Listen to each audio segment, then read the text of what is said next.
अस्सलाम वालेकुम, my name is Mahjabeen Khatoon. I hope you all are fine. अल्हम्दुलिल्लाह आई एम ऑल्सो गुड। सबसे पहले दरूद व सलाम अल्लाहुम्मा सल्ली अला मुहम्मदिन व अला आलिहि व बारिक वसल्लिम। आज मैं आप लोगों को एक दुआ बताने वाली हूँ। आजकल दुनिया में बहुत ज़्यादा डिप्रेशंस, टेंशन्स, एंजाइटी बहुत ज़्यादा लोगों में पाए जाते हैं। तो एक बार क्या हुआ, हमारे नबी सल्लल्लाहु अलैहि वसल्लम के ऊपर वही आने बंद हो गए और वो बहुत ज़्यादा टेंशन्स और डिप्रेशंस में रहने लगे। लोगों ने उन्हें बहुत ताने भी मारे। लोगों ने कहा कि क्या हुआ, तुम तो कह रहे थे तुम नबी हो, अब तुम्हारे ऊपर वही आने बंद हो गए, तुम परेशान हो, क्या हुआ, तुम्हारे अल्लाह तुम्हारी नहीं सुन रहे। तो वो बहुत ज़्यादा डिप्रेशंस में हो गए थे। तो उन्हें एक बार ऐसे ख्याल आया कि हो सकता है कि अल्लाह मुझसे नाराज़ है, या हो सकता है मैंने ही कोई गलती की हो जिसकी वजह से अल्लाह मुझसे नाराज़ हो गए।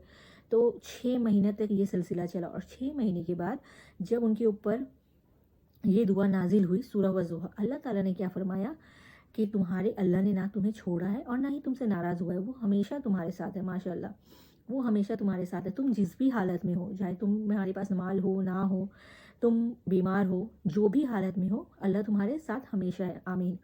तो अल्लाह हम सबके साथ हमेशा ही रहते, चाहे हम जिस भी हालत में हो। हमें ऐसा फील होता है कि जब कोई अमीर लोगों को देखते हैं तो हमें लगता है कि उन लोगों के पास ये चीज़ है, हमारे पास क्यों नहीं है, तो अल्लाह हमसे नाराज़ है इसलिए अल्लाह नहीं दे रहे। नहीं, अल्लाह हर किसी के साथ है और अल्लाह ही जानते हैं कि वो किससे सबसे ज़्यादा चाहते हैं। तो हमें कभी भी ये नेगेटिविटी अपने दिमाग में नहीं लानी चाहिए कि अल्लाह हमारे साथ नहीं, अल्लाह हम सबके साथ है। आमीन। तो ये दुआ सूरह वज़ुहा जो है उस वक्त नबी के ऊपर नाजिल हुई जब वो 6 महीने डिप्रेशन और परेशानी में गुजर चुके थे। तो अल्लाह ताला ने क्या फरमाया सूरह वज़ुहा में, ये सूरह वज़ुहा पहले मैं आपको पढ़ के सुनाती हूँ।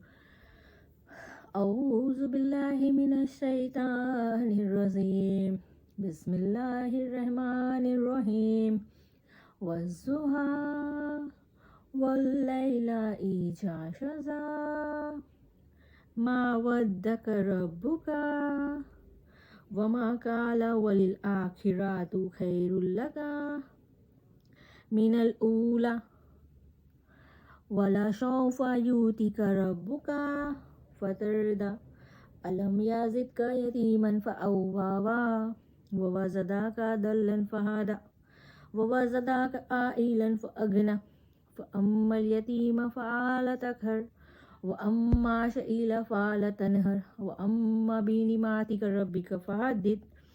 तो इसमें अल्लाह ताला क्या फरमा रहे हैं कि दीन की रोशनी की कसम और रात की तरीकी कि जब वो चाहे जाए, और तुम्हारे परवरदिगार ने ना तुम्हें छोड़ा है और ना ही तुमसे नाराज़ हुआ है। माशाल्लाह, और आखिरत तुम्हारे लिए दुनिया से बेहतर है। सुभान अल्लाह।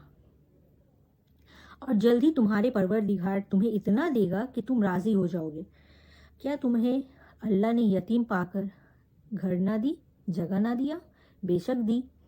और रास्ते ने ना वाकिफ देखा तो रास्ता दिखाया। माशाल्लाह। और तंगदस्ती पाया तो गनी कर दिया। तुम भी यतीम पाक पर सख्ती ना करो और सवाल करने वालों को झिड़की ना दो, और अपने परवरदिगार की नेमतों की बयान करते रहना। माशाल्लाह। तो हम यही चाहते हैं कि हम अपनी परवरदिगार की रहमतों की बयान करें, क्योंकि मैं खुद डिप्रेशंस, टेंशन्स और एंजाइटी से बाहर आई हूँ। मेरी प्रॉब्लम्स कुछ दूसरी थी जिसकी वजह से मुझे ऑपरेशन तक जाना पड़ा। बट अल्हम्दुलिल्लाह मैं अभी भी ये दुआ पढ़ती हूँ और बहुत दिनों से पढ़ रही हूँ। मैं यही चाहूँगी कि हर किसी की डिप्रेशंस, टेंशन्स दूर हो। अल्हम्दुलिल्लाह मुझे अभी भी टेंशन्स होते हैं, बट वो जो टेंशन्स जो हमारे माइंड में बस जाते हैं वो नहीं होते। तो इस दुआ की फजीलत से अल्हम्दुलिल्लाह मुझे बहुत फ़ायदे हुए हैं। तो हम सब यही चाहेंगे कि आप सबको भी फ़ायदे हो। आमीन। तो अल्लाह ताला सबकी डिप्रेशंस, टेंशन्स को दूर करे और सबको खुशहाल रखे। आमीन सुम्मा आमीन।